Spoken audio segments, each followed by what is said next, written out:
Estimadísimos, estimadísimas, sean bienvenidos a esta reflexión de este domingo 9 de febrero de 2025. Quiero centrarme en el Evangelio de Lucas en el capítulo 5, versículos del 1 al 11. No se les olvide, por favor, suscribirse al canal, darle like al video, dejar sus comentarios y preguntas. Y si te gusta este trabajo que venimos haciendo de compartir con ustedes las reflexiones y algunos clases también y unas secciones de preguntas-respuestas, visítenos en teopraxis.com para conocer más de nosotros y para apoyar también esta obra. Bueno, del Evangelio algunas cosas. Lo primero que quiero resaltar es que hay una cosa que llama la atención y es que a diferencia de Marcos, en el Evangelio de Lucas, el llamado no se da propiamente en la orilla, sino que se da después de haber entrado al mar profundo. Y ya sabemos que el mar significa el mal y lo que amenaza al ser humano. Y desde ahí hay una invitación muy clara, y es que la misión que tenemos no consiste en comunicar la experiencia de Dios a los que están cerca, a los que vienen desde hace tiempo escuchando el mensaje. No se trata de dedicarnos solamente a ellos, o aquellos que de una u otra manera se han extraviado un poquito del camino, sino que es necesario salir al encuentro de todos aquellos, especialmente de los que necesitan vida, para sacarlos de esas realidades que los tienen detenidos, anclados, destruidos, en condiciones de indignidad o de marginalidad, y llevarlos justamente a la vida. Esa es la tarea del pescador de hombre, ir a sacar al ser humano de todo aquello que no le permite vivir la dignidad de hijo de Dios, para llevarlo a la vida. Pero esto no se hace ni por la fuerza, ni a las malas, ni por la imposición, sino que se hace desde la coherencia, desde el ejemplo, desde el amor, desde la acogida y desde la dignificación. Pero resulta que esto también nos confronta un poco frente a algunos paradigmas, porque aunque nosotros decimos que hemos comprendido muy bien lo que es la voluntad y el mensaje de Dios, en nuestra vida seguimos apartándonos de todas aquellas personas que consideramos eh, no son buenas o no pueden aportarnos algo a la vida, y eso está pues como muy de moda. Y se nos olvida que la invitación es que nosotros aportemos a la vida de los demás. Eh, Muchas veces escuchamos es que una manzana podrida daña al resto, entonces hay que tirarla. Y como dice un gran maestro espiritual, pues la ventaja es que nosotros no somos manzanas, porque de lo contrario estaríamos en la misma actitud de los fariseos, desechando a todos aquellos que nos puedan en teoría impurificar. Seguiríamos haciendo parte, como dice el Papa Francisco, de esta sociedad del descarte, que aquel que no tiene, que aquel que no posee, que aquel que está en vulnerabilidad, que ha caído en el error, que no vive desde los paradigmas de la sociedad, sencillamente es dejado fuera. Aquel que ya no puede aportar, sencillamente es tirado y condenado a la soledad y condenado a la marginalidad.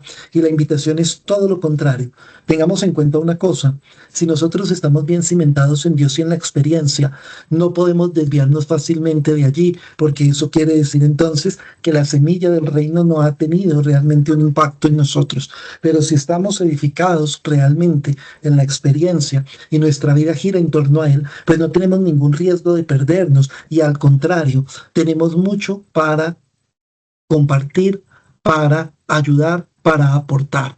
Claro, no se trata de poner nuestra vida en peligro o de quedarnos allí donde nos hacen daño, pero bajo ningún punto de vista se trata de no acercarnos a las personas por prejuicios. Recuerden que los prejuicios destruyen vidas. En cambio, la acogida y la escucha pueden transformar y dignificar de una manera incluso que no alcanzamos nosotros a sospechar.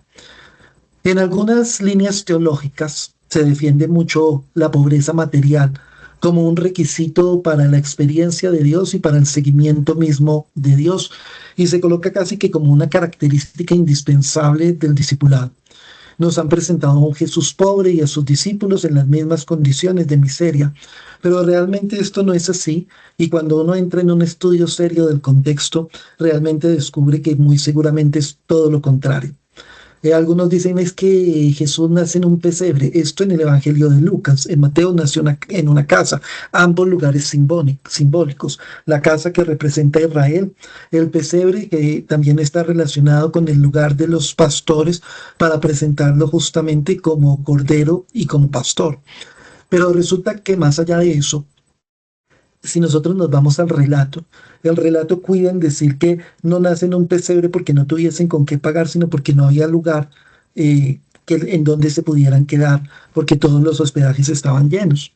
Y si prestamos atención al texto de hoy, dice claramente o podemos inferir claramente que Pedro era el dueño del barco y por lo menos de uno, aunque podemos intuir que de dos. Y si nosotros nos vamos a esos contextos, podemos decir, de la época, podemos decir que realmente entonces era de una clase media alta. Incluso cuando se habla de la casa de Pedro, podemos inferir que era una casa muy grande. Y esto lo digo porque entonces realmente para poder seguir a Jesús no se necesita ser pobre en un sentido literal y material, como lo han hecho ver algunas líneas exegéticas. Esto, repito, no tiene sentido.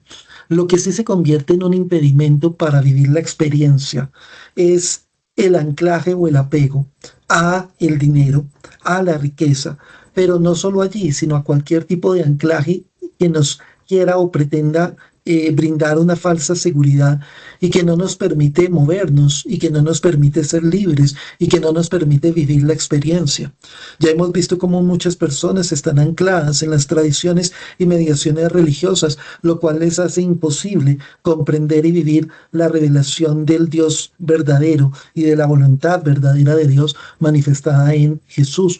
Ya hemos visto a muchas personas que se quedan ancladas en sus seguridades, como Herodes y Herodías, y que desde allí para defender sus egos distorsionados, incluso están dispuestos a destruir a los demás, cerrándose completamente al llamado de misericordia y de amor.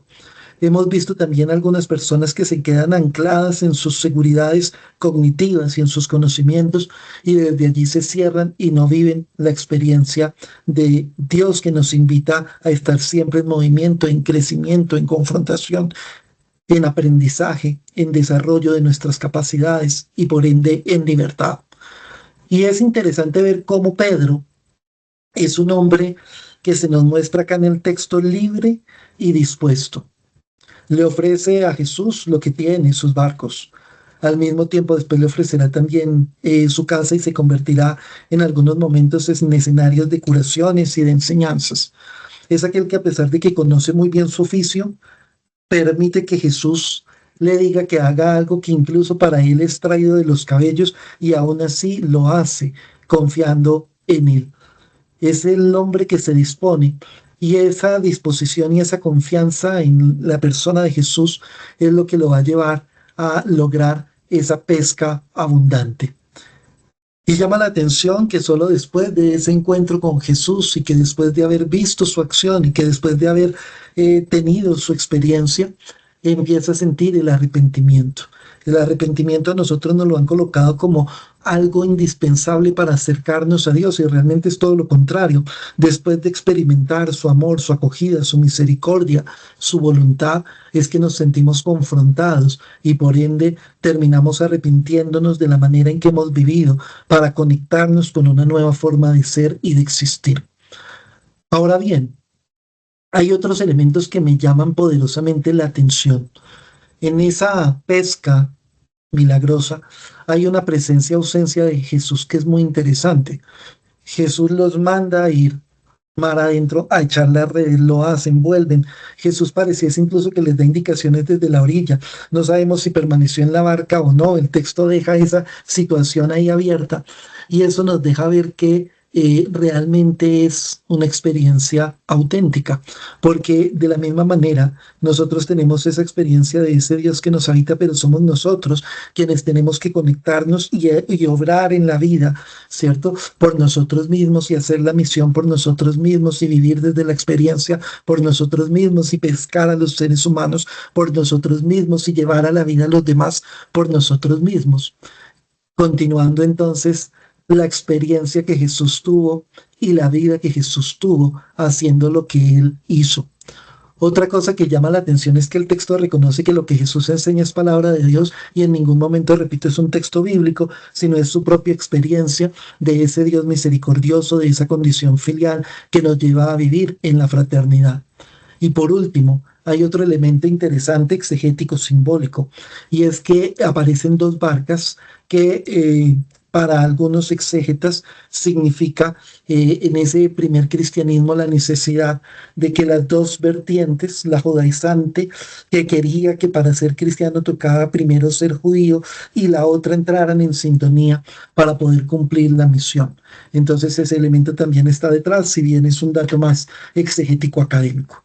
Entonces quiero invitarlos a que, siguiendo este texto, seamos capaces de dejar nuestros anclajes de falsas seguridades y vivir de la experiencia en disposición, apertura y confianza, y que al mismo tiempo seamos capaces de comprender que no debemos alejarnos de las personas por prejuicios, sino tratar de comunicar vida y de abrir caminos de posibilidad para todos, siempre y cuando tengamos la posibilidad.